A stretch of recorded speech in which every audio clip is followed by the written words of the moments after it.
प्रभु यीशु मसीह के नाम से सबको जय मसीह की। आज का वचन है उत्पत्ति के किताब उसका 9 अध्याय 6 वचन।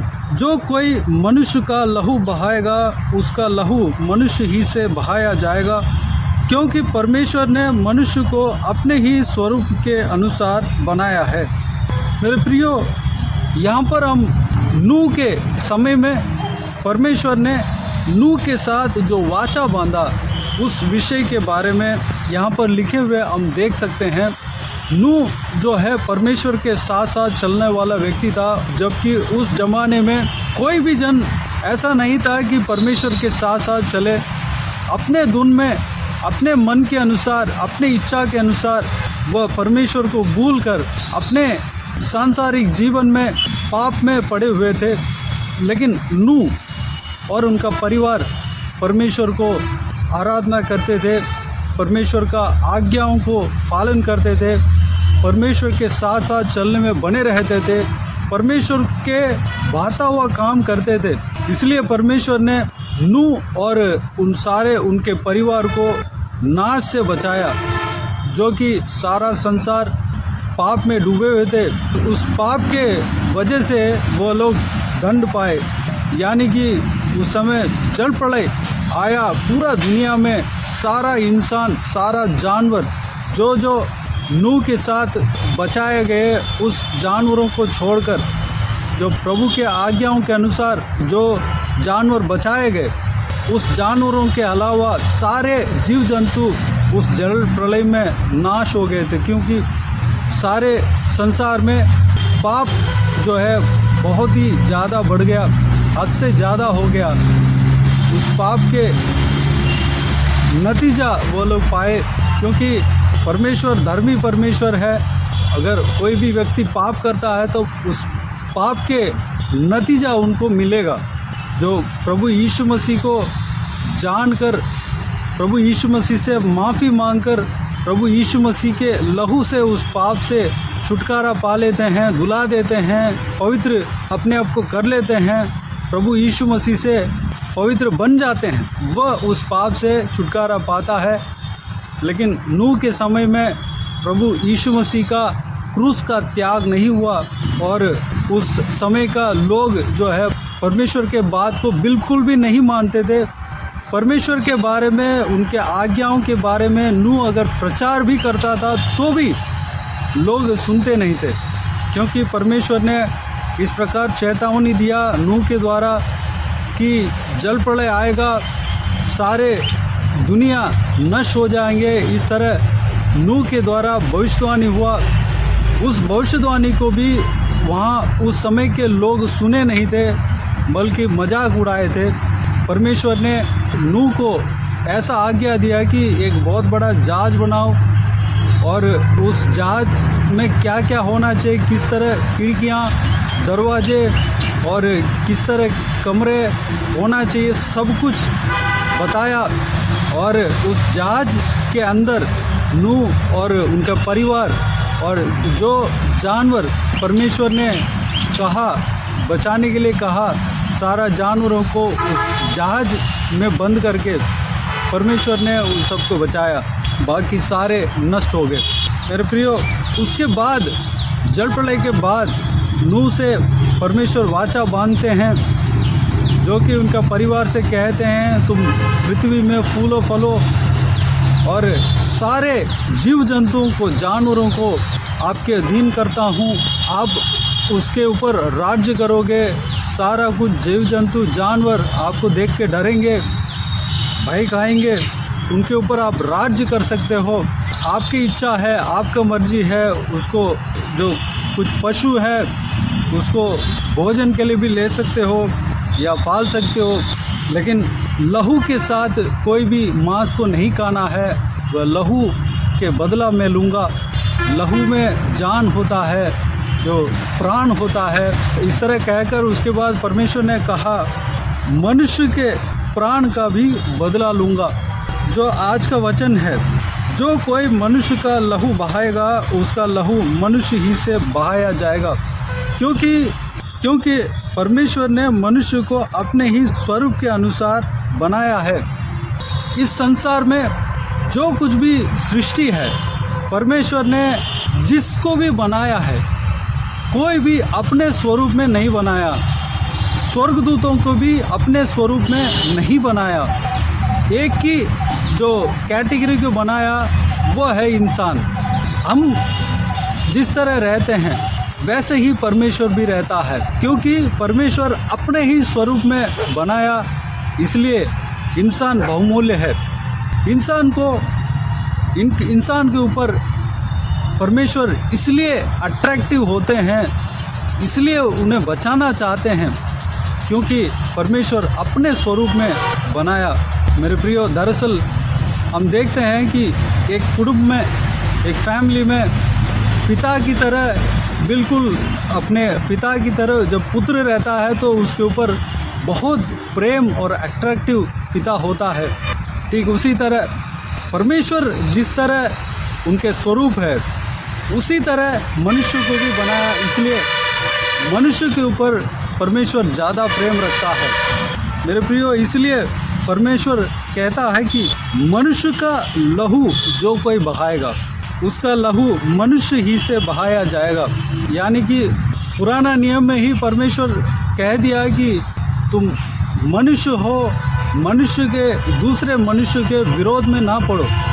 अगर तुम दूसरे मनुष्य को मारोगे तो तू भी मारा जाएगा, क्योंकि उस समय जो नियम चलता था, आँखों के बदले में आँख, कान के बदले में कान, नाक के बदले में नाक, मार के बदले में मार, और हाथ के बदले में हाथ, पाँव के बदले में पाँव। अगर एक मनुष्य दूसरा मनुष्य को जो कुछ भी करेगा, जो वो भी बदला पाएगा। एक मनुष्य किसी व्यक्ति को पिटाई करेगा तो दोबारा उस व्यक्ति को उस पिटाई के बदले में पिटाई कर सकता है।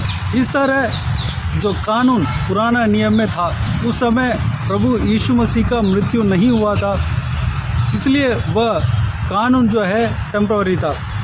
5वां वचन में परमेश्वर इस तरह कहा है, और निश्चय ही मैं तुम्हारे लहू अर्थात प्राण का बदला लूँगा, सब पशुओं और मनुष्यों दोनों से मैं उसे लूँगा।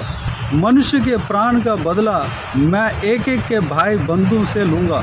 अगर मनुष्य को कोई मार देते हैं, मनुष्य का प्राण को कोई ले लेते हैं, तो उसका बदला उस मनुष्य को मिलेगा, परमेश्वर देगा। इस तरह परमेश्वर का वचन कहता है, क्योंकि मनुष्य बहुमूल्य है। एक मनुष्य के लहू, मनुष्य के प्राण जो है बहुमूल्य है। एक मनुष्य दूसरा मनुष्य के विरोध में नहीं जाना चाहिए, यही परमेश्वर का कहना था। एक दूसरे से प्रेम से रहना चाहिए, यही परमेश्वर का कहना है, उनके आज्ञा भी है। मेरे प्रियो, हम मनुष्य होकर दूसरे मनुष्य के खिलाफ ना सोचें, ना जाएं, दूसरे मनुष्य नाश होने के लिए ना सोचें, दूसरा मनुष्य बर्बाद होने के लिए ना सोचें, बल्कि परमेश्वर के वचन जिस तरह आज्ञा देता है दूसरे मनुष्य को प्रेम करना है, जो प्रेम का आज्ञा है उसको हमें पालन करना है। दूसरा मनुष्य से प्रेम करना है। हम अपने आप से जितना प्रेम रखते हैं उतना ही दूसरों से हमें प्रेम रखना है। अपने परिवार वालों से प्रेम रखना है, अपने अड़ोस पड़ोस के लोगों से प्रेम रखना है, हर इंसान से प्रेम रखना है, क्योंकि हर एक मनुष्य, हर एक इंसान परमेश्वर के नज़र में बहुमूल्य है, उनके प्राण बहुमूल्य है। एक दूसरे के खिलाफ नहीं जाना है। अगर दूसरों के खिलाफ अगर जाएं, एक मनुष्य को हम तंग करें, एक मनुष्य का प्राण लें, एक मनुष्य को नाजायज़ तरीके से हम एक मनुष्य को हम दंड दें, तो परमेश्वर उस बात को सहन नहीं करेगा, परमेश्वर उस बात को ग्रहण नहीं करेगा। अगर किसी भी मनुष्य के विरोध में जाएगा, चाहे किसी भी मनुष्य के विरोध में जानवर भी जाएगा, तो उसका बदला उस जानवर को मिलेगा। कोई भी मनुष्य दूसरे मनुष्य के विपरीत जाएगा तो उस मनुष्य को उसका प्रतिफल मिलेगा, क्योंकि परमेश्वर मनुष्य से प्रेम रखता है। मनुष्य के प्राण जो है परमेश्वर के नज़र में बहुमूल्य है। मेरे प्रियो, इसलिए हम चाहे कोई भी मनुष्य हो, दूसरे मनुष्य के प्रति हमें दुश्मनी नहीं रखना है। हमारा सोच दूसरे मनुष्य के नाश होने का सोच हमारे अंदर नहीं होना चाहिए, बल्कि दूसरे मनुष्य को आशीष देने का सोच हमारे अंदर होना चाहिए। परमेश्वर जैसे परमेश्वर पुराना नियम में था, वैसे ही नया नियम में भी है। जिस तरह परमेश्वर पुराना नियम में मनुष्यों से प्रेम रखा था, नया नियम में भी परमेश्वर मनुष्य के ऊपर प्रेम रखता है, आज भी मनुष्य के ऊपर प्रेम रखता है। मेरे प्रियो, परमेश्वर के मुद्दा यही है कि सारे मनुष्य जो कि उनके स्वरूप में बनाया गया, सारे मनुष्य को बचाना है। सारे मनुष्य जो है परमेश्वर के प्रति बहुमूल्य है। परमेश्वर हर एक मनुष्य के ऊपर प्रेम रखता है।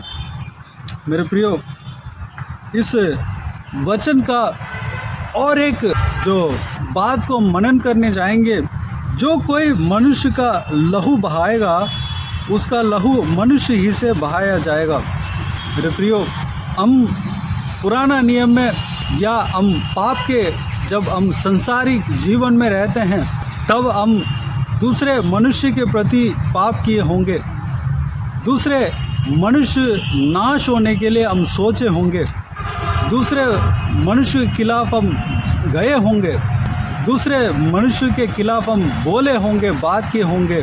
लेकिन वो जो बात है, वो जो कुछ भी कार्य हमने किया है किसी मनुष्य के खिलाफ, वह कार्य जो है दंडनीय अपराध के कार्य है।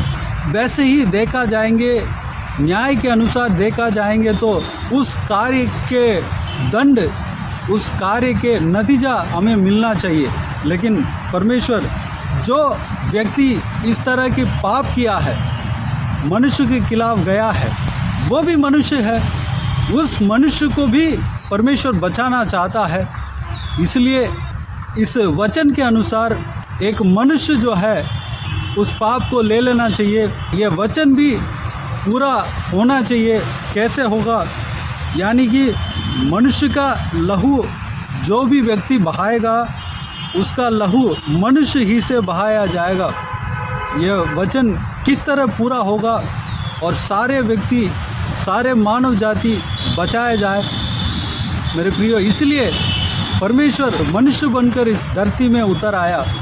प्रभु यीशु मसीह जो सारा सृष्टि का कर्ता है, सारा सृष्टि का मालिक है, इस वचन को पूरा करने के लिए भी और सारे इंसान को इस वचन के अनुसार नाश नहीं होना चाहिए, इसलिए भी धर्म भी पूरा होना चाहिए और इंसान भी बचाया जाना चाहिए। इसलिए परमेश्वर स्वयं इंसान बनकर उतर आया, मनुष्य बनकर उतर आया।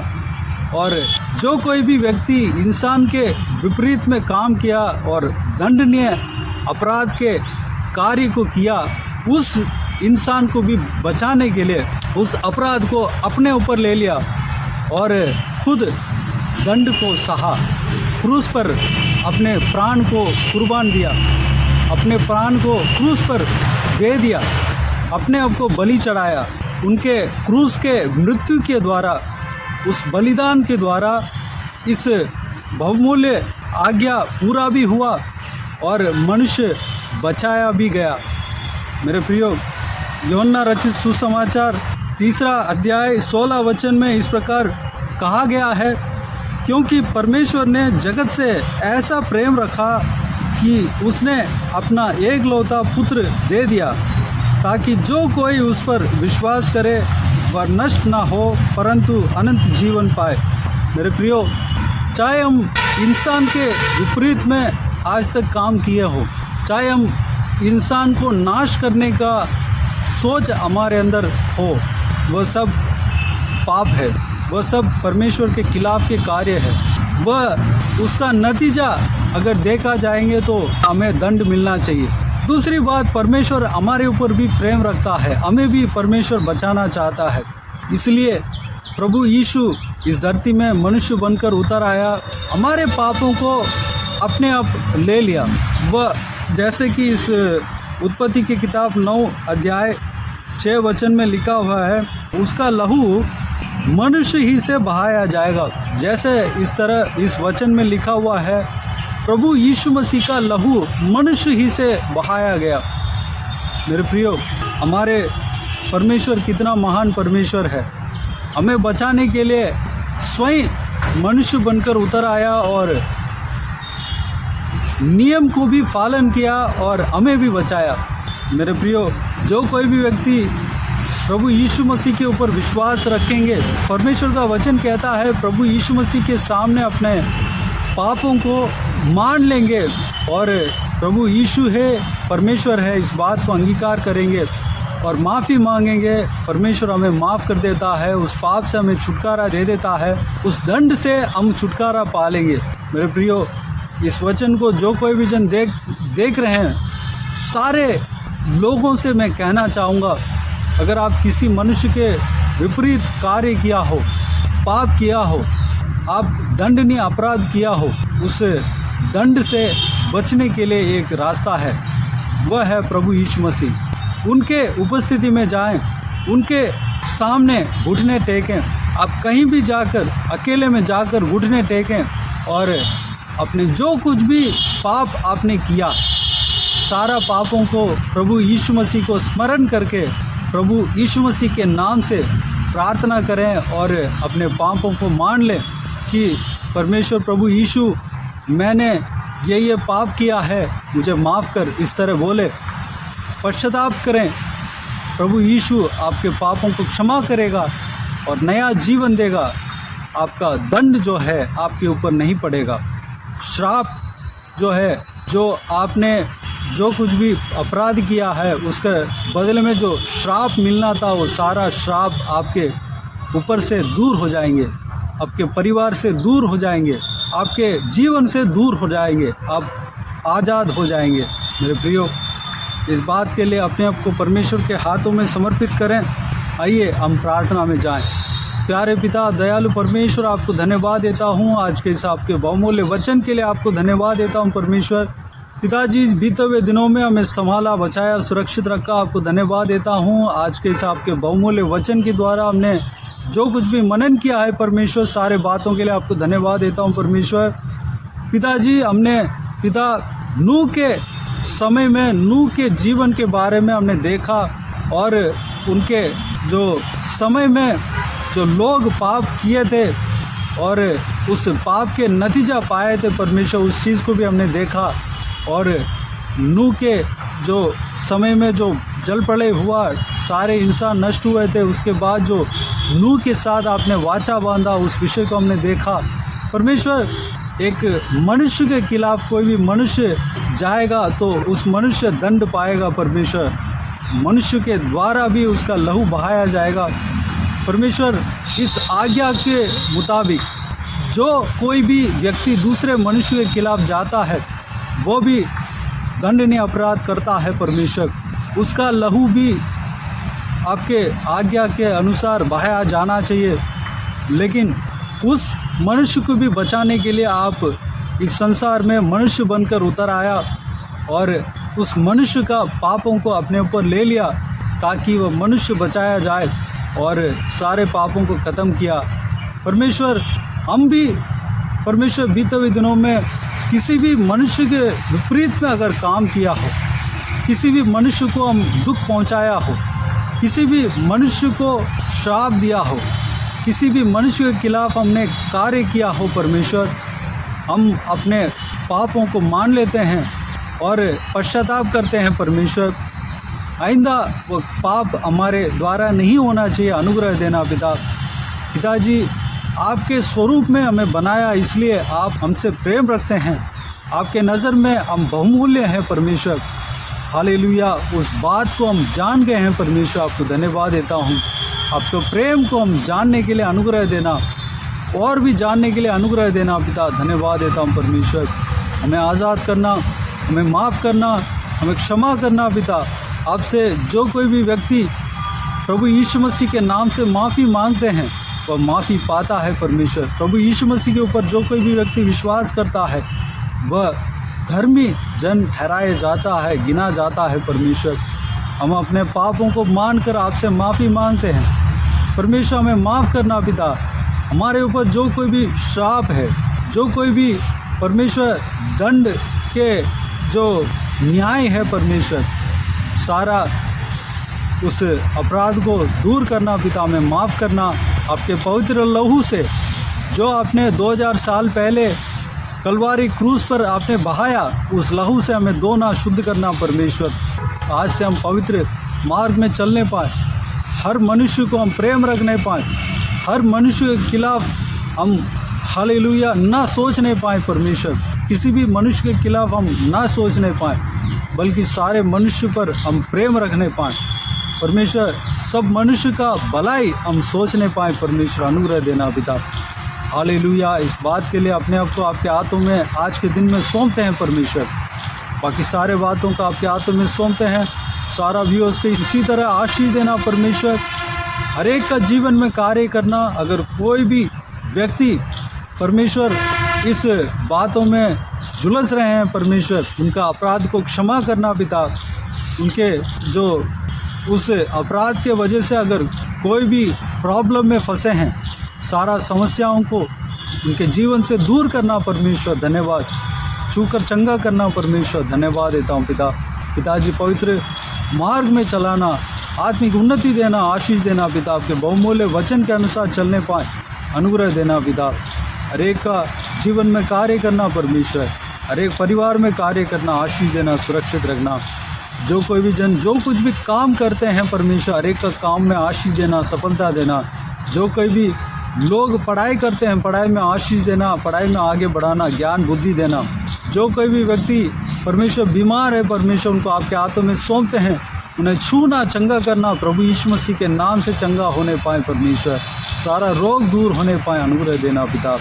आपने चंगा किया, धन्यवाद देता है पिता, धन्यवाद। हालेलुया। जो कोई भी व्यक्ति बाहर जाते आते हैं, उनके संग आप रहना, उनको सुरक्षित रखना। आपके हाथ हमेशा हर एक के ऊपर बने रहने पाए, चाहे स्कूल में जाते हों, कॉलेज में जाते हों, और नौकरी में जाते हों, कहीं बाहर जाते हों, ट्रैवल करते हों, किसी भी माध्यम से ट्रैवल करते हों। हालेलुया। सड़क पे जा रहे हों, या ट्रेन में जा रहे हो, या फ्लाइट में जा रहे हो, चाहे शिप में जा रहे हो परमेश्वर, हर एक को सुरक्षित रखना, आशीष देना, संभालना। उनके साथ आपके दूत को, आपके स्वर्गदूत को रखना परमेश्वर, सुरक्षित रखना। जिस जो व्हीकल में जा रहे हैं परमेश्वर, उस व्हीकल को, उस वाहन को परमेश्वर सुरक्षित रखना पिता, धन्यवाद। बाकी सारे बातों का आपके हाथों में सौंपते हैं। सारा आदर, महिमा, जलाल आपको मिलती रहे। सारा दुआ प्रार्थना को प्रभु यीशु मसीह के नाम से मांगते हैं, सुन और ग्रहण कर। आमीन, आमीन। प्रभु यीशु मसीह के नाम से प्रभु यीशु मसीह का आशीष और अनुग्रह हम सभी के ऊपर बने रहें। आमीन, आमीन। मेरे प्रियो, इस चैनल को सब्सक्राइब करें और शेयर करें। अगर किसी को भी प्रार्थना का विषय हो तो डिस्क्रिप्शन में दिए हुए नंबर पर कॉल करके प्रार्थना करा सकते हैं, हम आपके लिए प्रार्थना करेंगे। आप आपके प्रार्थना का विषय को व्हाट्सएप के ज़रिए भी हमें बता सकते हैं, टाइप करके या वॉइस मैसेज के द्वारा हमें बता सकते हैं, हम आपके लिए प्रार्थना करेंगे। विशेष करके बुधवार और शनिवार को आपके व्हाट्सएप में वॉइस मैसेज के ज़रिए प्रार्थना करके भेज देंगे। उस प्रार्थना में शामिल होकर आप भी प्रार्थना कीजिए। परमेश्वर आपके जीवन में ज़रूर अद्भुत कार्य करेगा। आपके प्रार्थना को सुनने वाला परमेश्वर है, वह आपके जीवन में कार्य करेगा, आपके मन की इच्छा को पूरा करेगा। आप जैसे प्रार्थना किया, उस प्रार्थना का उत्तर देगा। परमेश्वर आप सबको आशीष दे। सेवकाई के द्वारा परमेश्वर आपके जीवन में कार्य किया हो, वह भी हमें बता सकते हैं, ताकि हम सब मिलकर परमेश्वर को धन्यवाद दे सके, महिमा कर सके। प्रभु यीशु आप सबको आशीष दे। आमीन, आमीन।